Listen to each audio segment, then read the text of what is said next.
may bagong loan app daw. Yung tipong nang a-approve kahit na hindi ka magbigay ng payslip. Yun guys, dali-dali rin ako nag-blush on lang. Tapos lipstick, hindi na nga ako nakapagsuot ng contact lens. Sinubukan ko siya guys. Work information. Total, hindi naman siya humihingi ng payslip. Yung hinihingi niya lang is number of years. Kang ganon. And magkano yung range ng income mo. So, I guess, if lagay mo yung unemployed, ma-approve ka rin. So, pagkatapos mong sinabit yung other information, ang dami nyo palang hinihingi, ha? Nagkaroon ako ng offer, 10,000 agad, guys. So, kinonfirm ko at approve naman, pero hindi 10,000. So, MJT loan, ano yun? Basta nang approve siya, guys. The question is, okay ba yung loan app na to? Then you're about to find out. So, keep watching.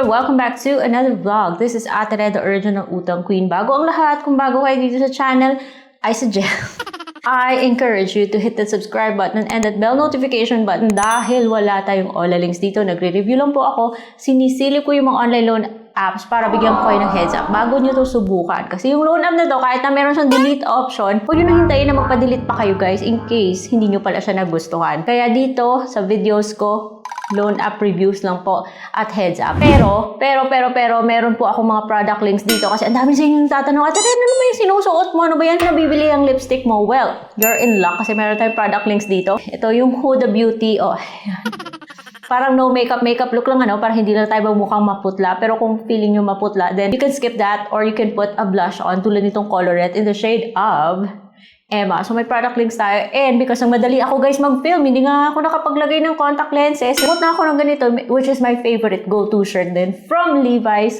And hindi ako mahilig sa mga damit na screaming talaga yung logo. If you also like it, meron tayong product links. Anyways, so ito nga yung loan app na usapan natin ay nang a-approve. Kahit na wala ka ibigay na payslip, at kahit na siguro sabihin mong unemployed, ma-approve ka. MJT loan. Oh, mukhang bago ha. Mukhang bago. Sabi niya, under daw siya sa kay Dolphin Lending, but when you go to the list of recorded online lending platforms, si Dolphin Lending ay hindi po nakalista to si MJT. Ewan ko. Basta nang a-approve siya, guys. Pero is it worth it? Absolutely.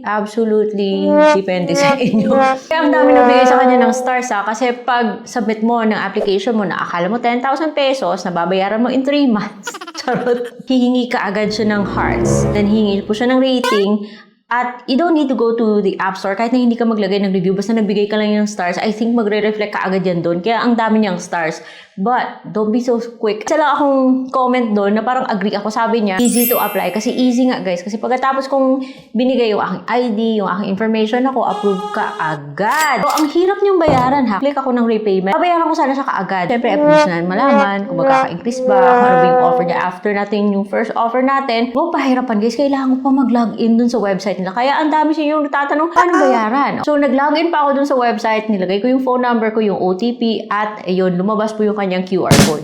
Nang binayaran ko siya, kagad niya natanggap at nagkaroon ng offer 10,300. Magkano ba yung first? 4,300. Pero alam nyo, hindi ko yung buong natanggap. Dahil ang laki po ng kanyang kinaltas mga best, 2,800 na lang yung aking natanggap. May kaltas siya. Kaya nga sabi ko sa inyo, panoorin nyo na lang muna yung video na to bago kayo magsisi na nagbigay kayo ng information. Alam nyo yung hinihingi access. So, sasabihin niya 3 contacts lang. Pipiliin mo dun sa phone book mo. Pero by the time na isasubmit mo na yung application mo, hihingi po siya ng access sa location, hihingi rin siya ng access sa lahat ng nasa phone book mo. But, only good thing about this app is na-approve siya kahit na wala ka mabigay sa kanyang payslip. Sabi kong self-employed, total wala naman siyang ibang other proof na hihingin. Ayun, number of years, and tsaka range lang. Ayun, approve ako guys. 4,300 yung loan, kinaltas, ang laking kaltas, 2,800 lang yung natanggap ko. O yun, nanggaling sa kay Netbank, ito po yung details, pumasok po sa GrabPay ko. So, syempre, kung may GrabPay nga, pwede rin GCash tsaka Maya. But is it really worth it? Naku, hindi, guys. Kasi pagkatapos yung bayaran. Tapos, ayan, kakaroon siya ng offer. Yung next yung offer sa akin is 10,300. Pero sa 10,300 na 6,000 na lang yung matatanggap. And, yung pinakamasaklap sa lahat, 7 days lang po siya. Sa registration pa lang, medyo sablay na yung loan app na to. Kaya, ewan ko sa inyo, gusto nyo ba tuloy, mag-a-apply pa talaga kayo sa loan app na to. Pero para sa akin, iiwasan ko to. Aside from that, yung mga hihingin yung information is your phone number, tapos yung OTP ay manggagaling kay Ayudas. Pagkatapos ng kay Ayudas, hingi po siya ng information, yung personal information. You're all familiar with that. And pagkatapos nun, work information, alam nyo na, nang approve siya, kahit sabihin mo unemployed or self-employed or whatnot, magpipicture ka ng ID mo. So pagkatapos, yung mga ID sa tinatanggap ng loan app na to, kasama po yan, yung ginamit ko for your reference is my driver's license. And then, pinicturean ko po siya. At pagkatapos mo picture ng driver's license ko, na-capture niya na po yung number. And then, syempre, nagpa-selfie. Pa-selfie siya, tapos contact information, 3 lang, pero hingin niya yung lahat ng nasa phone book mo. Take note na kayo dyan. And then pagkatapos nun, yun, pagkatapos mo mag-comply sa lahat ng info na gusto niya sa iyo, okay, nanhihingi na siya ng payment details. And I suggest, wag na yung bank. Doon na lang tayo sa e-wallet.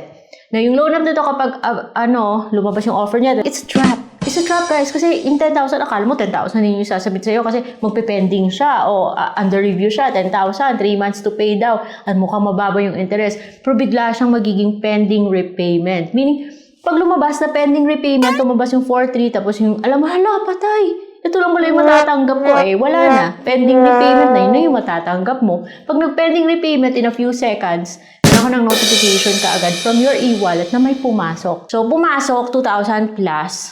Ayan. Pero, yung babayaran mo, yung binayaran ko is 4,200 something. Kasama yung fees. Medyo tricky yung pagbayad sa loan app na to. Hindi siya worth it, guys. Ang laking kaltas niya. Baka maging sakit lang siya sa ulo. So, pagkatapos kong bayaran, guys, pinadelete ko na kagad yung account ko. And hopefully, nagdi-delete siya. Kasi when I logged in early, usually kasi pag nagla-login, pag may bagong loan app, so first yung ginagawa is yung history ng mga loans. Tinitingnan ko nga baka dating tapos nagpalit lang ng pangalan. Kasi mukhang familiar siya, guys, ha. Pero nanonotice ko, sa mga ganitong klaseng loan apps na hindi masyadong naghihingi ng information sa work details, yun yung mga tipo na na-approve ka agad. Yun nga lang may kapalit. And that is yung terms na medyo masakit talaga sa bulsa. So, ito yung mga dapat nating tandaan, guys. So, para sa akin, ako masusunod, I hope tinapos nyo yung buong video kasi pinakita ko sa inyo yung what to expect sa loan app na to. Iwasan nyo na dahil hindi po maganda yung offer niya. Sasakit lang po talaga yung ulo nyo sa loan app na to, kaya wag na dito. Sa inyo yan ha, because this is just a review. This video is not sponsored. It is based on my personal experience. Meron lang tayo product links dito, all the links wala. Meron tayong product links dito, but, well, I'm not even sponsored by any of the products that's mentioned here. Not sponsored by the loan app that's featured here. It's just based on my personal experience. Nasa inyo yan. Because utang is a serious matter and kung ayaw nyo sumakit yung ulo nyo, wag dito kasi 7 days to pay lang siya. Paano yan kung ma-approve ka sa mas malaking amount, diba? Diba masakit sa bulsa? So I hope you learned something from this video. I will see you on my next vlog. Bye-bye!